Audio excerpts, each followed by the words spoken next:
I'm Natalie Kim, and for 9 years I've watched my older sister Veronica build her life on a foundation of lies while treating me like I was invisible. When she hired a private investigator to prove I was faking success to make her look bad, she accidentally hired the one person thorough enough to discover that I wasn't the fraud in our family. This is the story of how my sister's quest to expose me became her own prison sentence. If you've ever been dismissed by your own family, hit that like button and subscribe right now. You're not going to want to miss what happened next.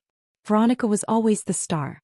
3 years older, effortlessly beautiful, charismatic in the way that made strangers trust her instantly. She'd been homecoming queen, sorority president, married at 24 to Jason Chin, a successful entrepreneur, whose business ventures always seemed impressive but remained vaguely defined. They lived in an enormous house in the suburbs, drove matching Range Rovers, took exotic vacations that flooded social media. Veronica didn't work. She called herself a lifestyle influencer, with 47,000 Instagram followers who watched her post about her perfect life. I was the boring little sister. The quiet one who liked math and computers, who went to state school instead of Veronica's private university, who worked in something with technology that no one at family gatherings could quite understand or care to ask about.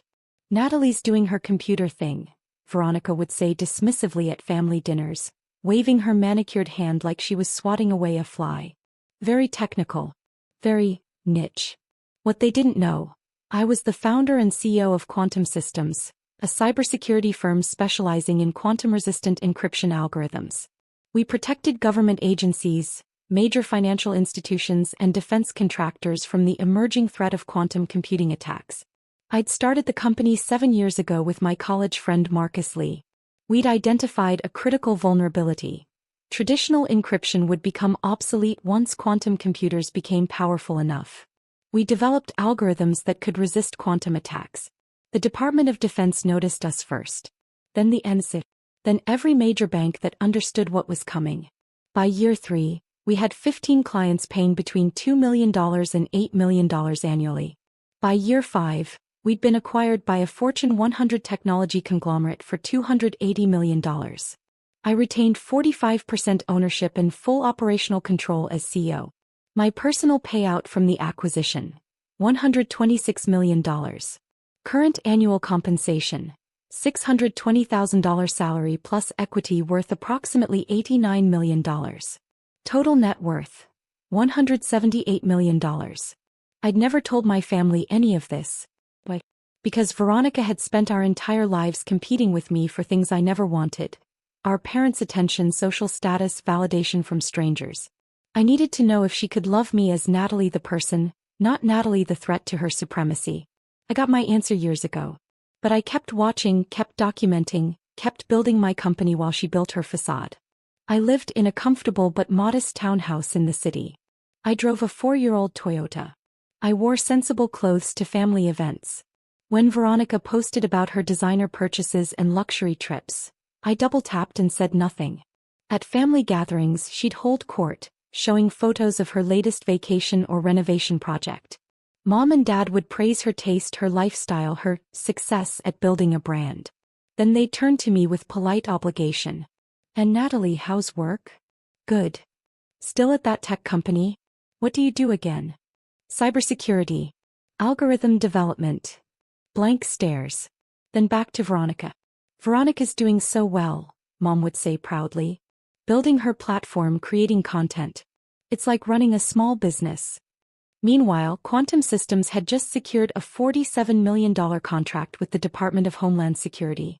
We were expanding to a second office in Washington, D.C. Forbes had reached out about profiling me as one of the top female CEOs in cybersecurity.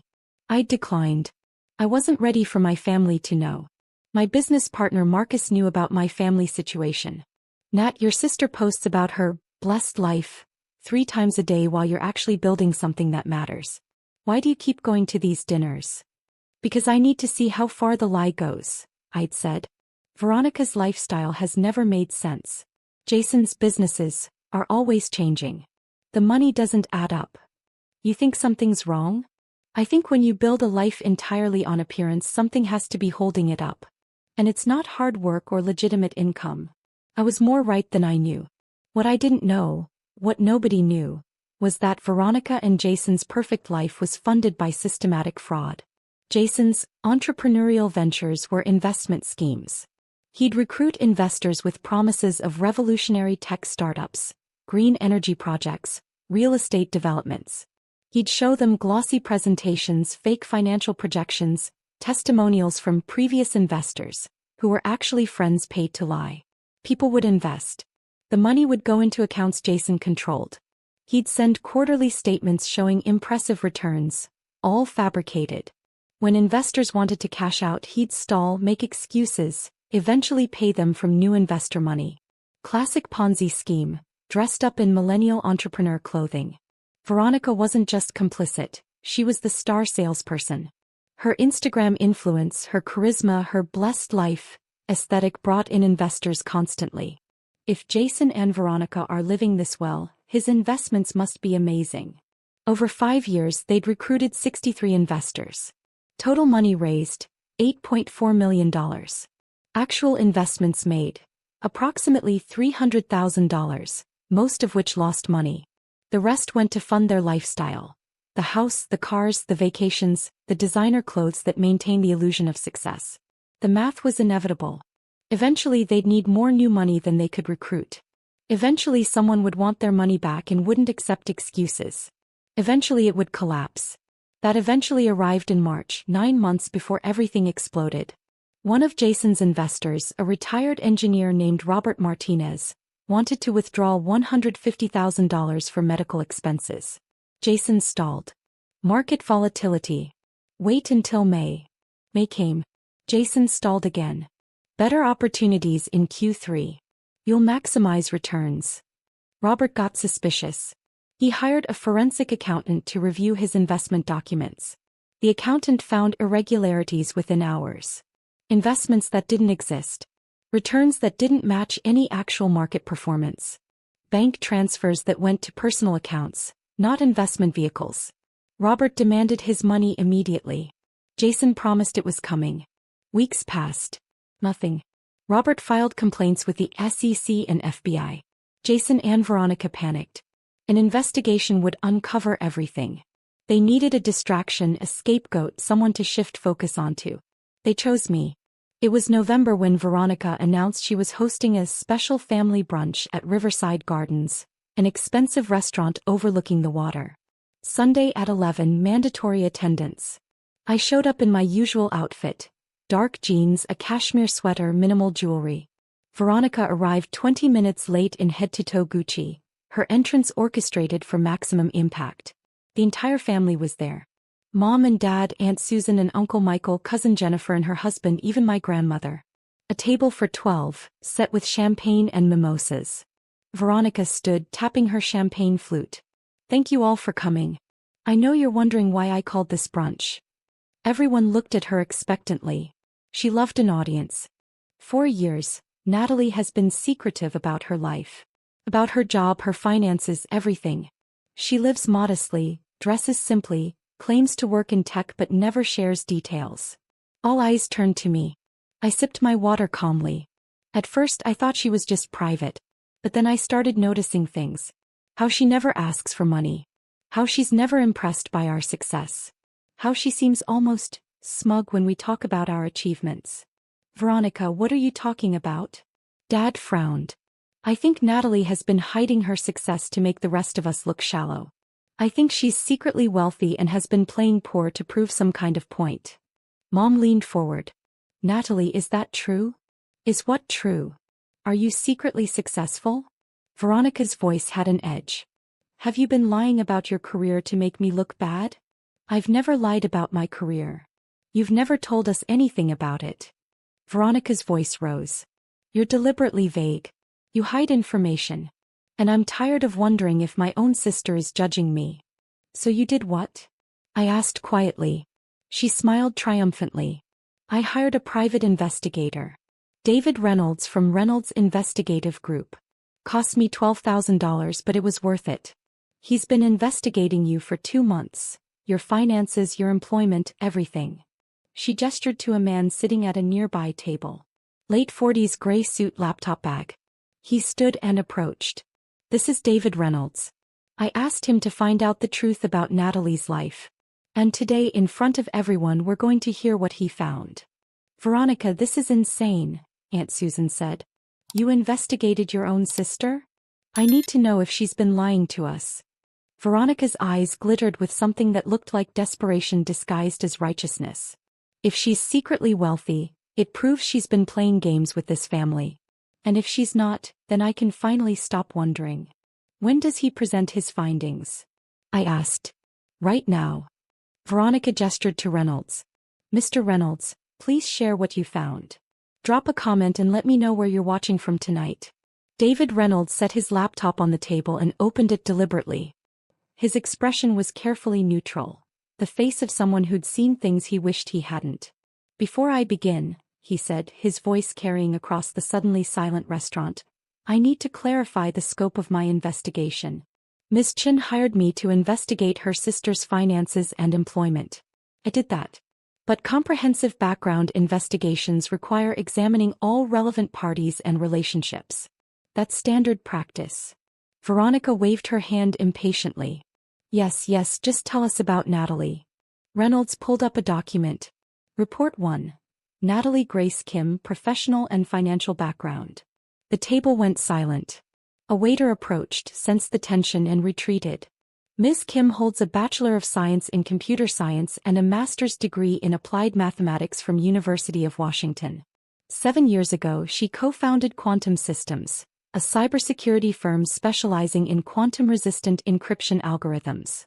Veronica's confident smile began to flicker.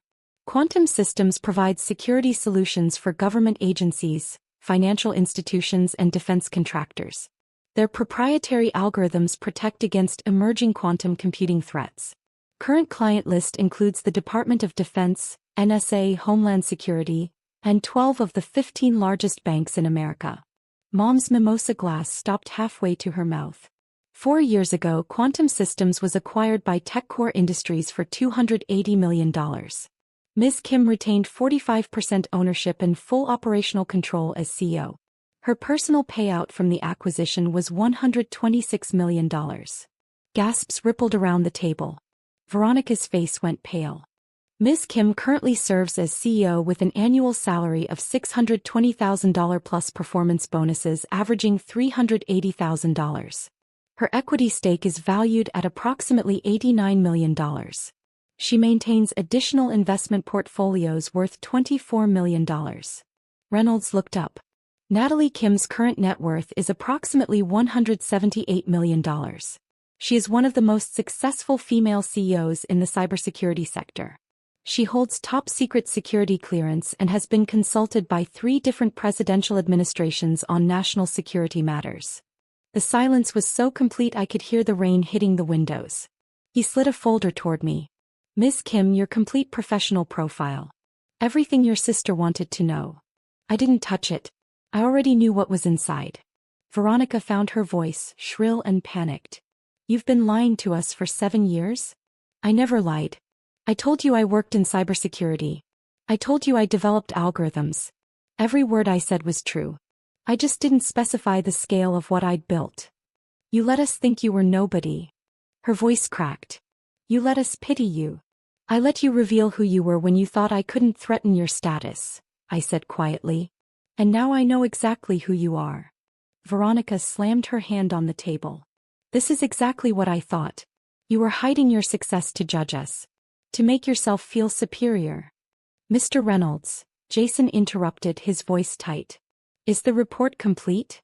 Reynolds's expression turned to stone. No, Mr. Chin. It's not. Veronica froze. What?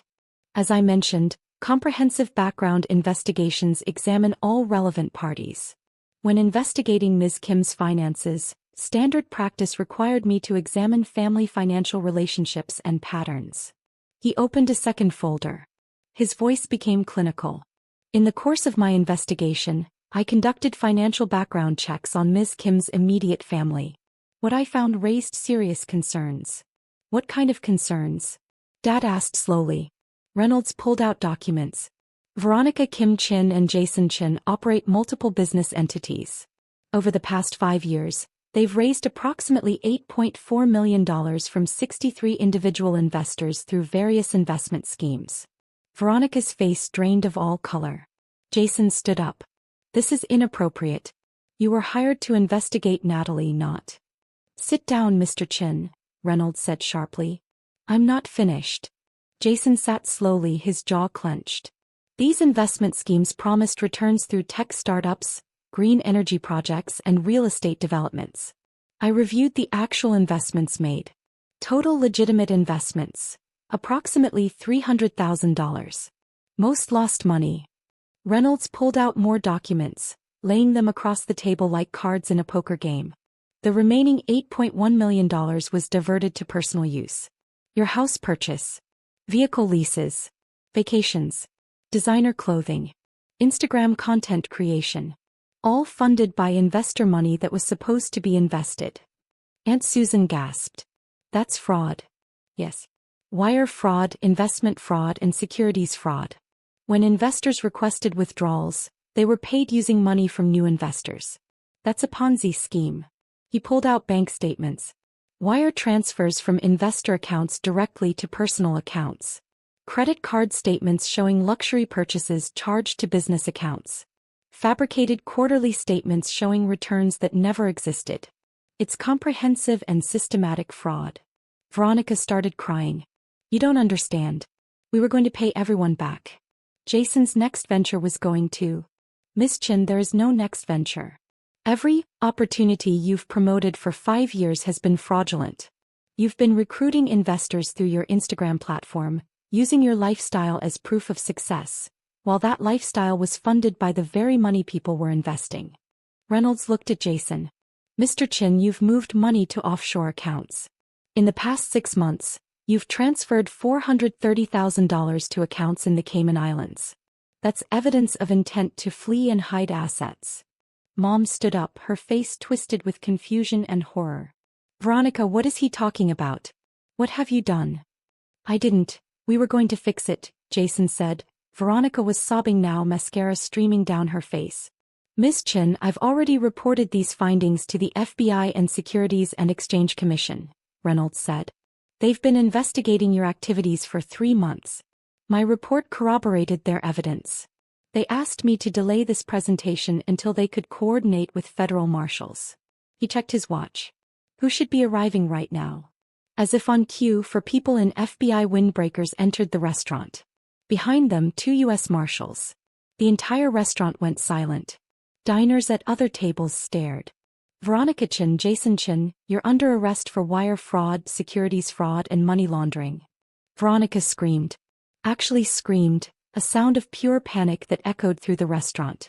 She tried to run, stumbling in her designer heels, but a marshal caught her arm. You have the right to remain silent, the agent began. Jason didn't run. He just sat there, all color drained from his face, watching his carefully constructed world collapse in real time. They cuffed them both. Veronica was crying so hard she could barely stand. Mom was screaming her name. Dad sat frozen, mouth open in shock. Grandmother started praying in Korean. As they walked Veronica past me, she twisted around, her eyes wild with desperation and rage. This is your fault. You did this. You're jealous of me. You always have been. I didn't commit fraud for 5 years, I said quietly. You did. I just stopped protecting you from the consequences. I'm your sister. You have to help me. Use your money, hire lawyers. You can't just let them. Yes, I said. I can. They took them away. Through the restaurant, past dozens of staring strangers, out into the rain where police cars waited with flashing lights.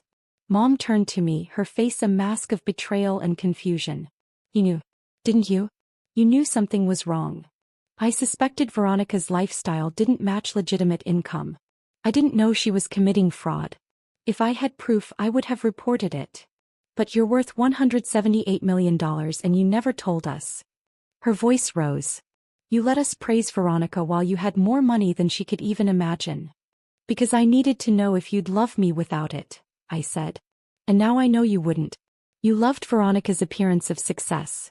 You loved the Instagram posts and the designer clothes and the illusion. You never once asked about my actual work. You never cared about what I'd built. That's not fair. Mom, Veronica hired an investigator to prove I was a fraud. She spent $12,000 trying to humiliate me in front of the entire family. She wanted to expose me as a liar. I stood up. She got her exposure. Just not the kind she expected. Reynolds began packing his laptop. Ms. Kim, for what it's worth, your sister's crimes had nothing to do with you. These schemes started before she even hired me. The investigation just accelerated the inevitable. Thank you for your thoroughness, Mr. Reynolds. One more thing. He pulled out a final document. There are 63 victims of this fraud. Total losses, approximately $8.4 million. Most will never recover their money. Your sister and brother-in-law spent it maintaining a fictional lifestyle. He slid the list toward me. I thought you should know who they hurt. I looked at the list. Retirees who'd invested their savings. Young couples who'd trusted Jason's promises. A single mother who'd put in her daughter's college fund. My sister had stolen from all of them to fund Instagram posts and designer handbags. Hit that subscribe button if you've ever had to set boundaries with toxic family, because what happened next changed everything. The legal proceedings moved with brutal efficiency. Veronica and Jason were denied bail. The prosecutor argued flight risk, given the offshore accounts and the $430,000 already moved. They spent the next 18 months in federal detention awaiting trial. The evidence was overwhelming. Wire transfers, fake investment documents, victim testimony, Instagram posts showing luxury purchases made with stolen money. Their lawyers advised them to plead guilty. Veronica pleaded guilty to 15 counts of wire fraud and securities fraud. Sentence: 12 years in federal prison, full restitution ordered. Jason pleaded guilty to 23 counts including money laundering. Sentence: 15 years. Everything was seized. The house, the cars, the designer clothes, all of it auctioned off. Total recovered, $840,000. 10% of what they'd stolen. The Instagram account that had been Veronica's pride, 47,000 followers watching her perfect life, was deleted after dozens of her victims found it and left comments about how their savings had funded her vacation photos.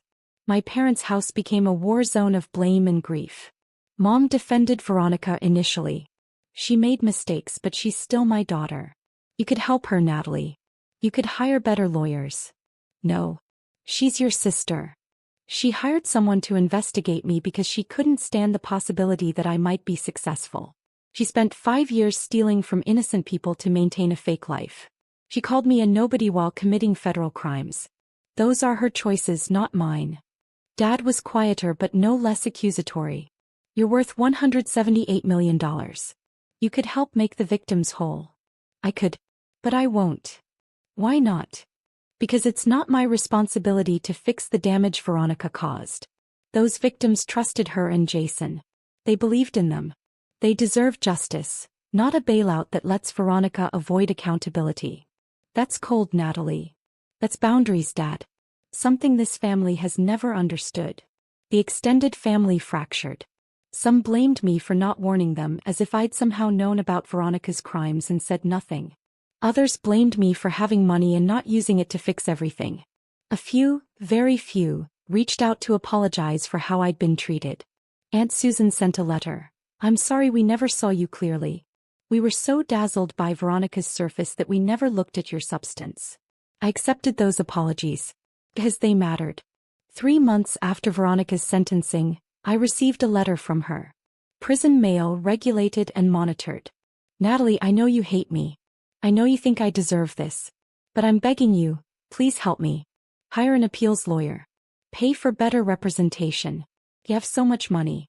You could get me out of here. I'm your sister. Please. I'm sorry for everything. I'll do anything. Please don't abandon me.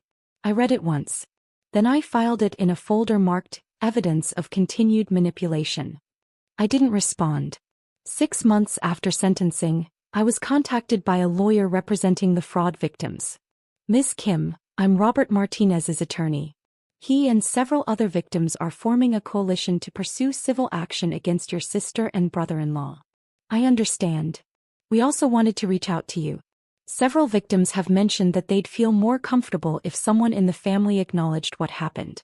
Not financially, we're not asking for money. Just acknowledgement. I thought about it. I'll meet with them. I met with 12 victims at a community center. Faces ranging from angry to devastated to resigned. Robert Martinez, the retired engineer whose medical expense withdrawal had started everything. Sarah Johnson, a single mother who'd invested her daughter's college fund. Michael and Patricia Brown, retirees who'd lost $180,000. I'm Natalie Kim, I said. Veronica's sister. I want you to know, I had no knowledge of her fraud. If I had known, I would have reported it immediately. I'm sorry for what she did to you. Robert spoke first. Miss Kim, we don't blame you. We blame ourselves for believing her. You shouldn't. She was convincing. That's what made her dangerous. Are you going to help her? Sarah asked quietly. Everyone keeps saying you're rich. That you could hire lawyers to get her out. No. Veronica made choices that hurt dozens of people. She needs to face those consequences.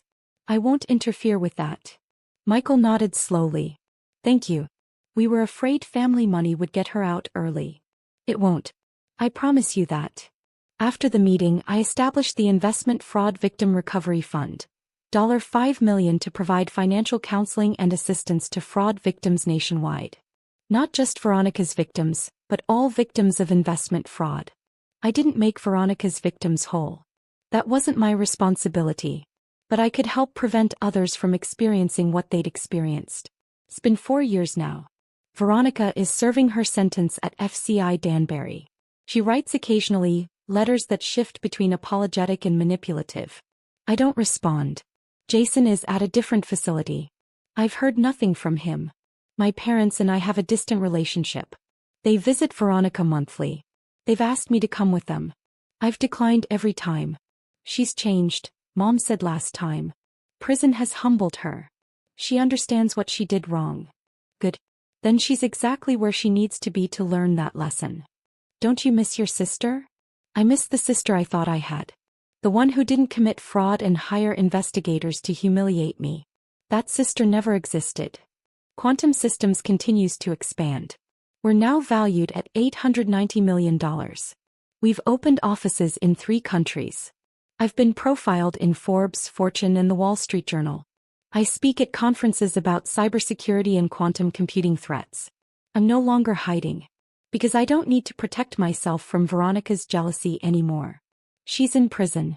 Her facade is destroyed. The truth is public. Last month I received a different kind of letter. From one of Veronica's Instagram followers, someone who'd watched her content for years. I'm writing to thank you. I was about to invest with Jason when the arrest happened. Your sister's posts made their life look so successful. I would have given them $50,000. My entire savings. The investigation saved me. So thank you. Even if you didn't mean to, you saved a lot of people. Maybe that's the real lesson. That truth is protective. That facades eventually crumble. That the person who looks most successful might be the one standing on the most unstable ground.